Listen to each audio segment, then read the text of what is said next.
Wala na kami makain. Okay.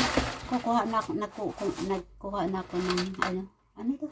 Bato ko sa seaside. wala na kami makain. Ito, kumuha ko ng mga bato dito sa seaside o dito sa kanto.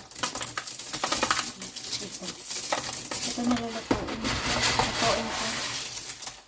Wala na kami makain, Michael. Wala trabaho. Ayun, nilulutuin ko. Iwawas ko muna. Iwas ko. Sinabunan ko na sa labo ng iwas. Yung iwas ko, lulutuin ko. Ito.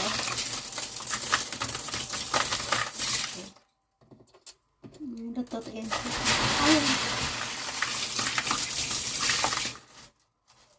Wala na kami makaon ni Michael.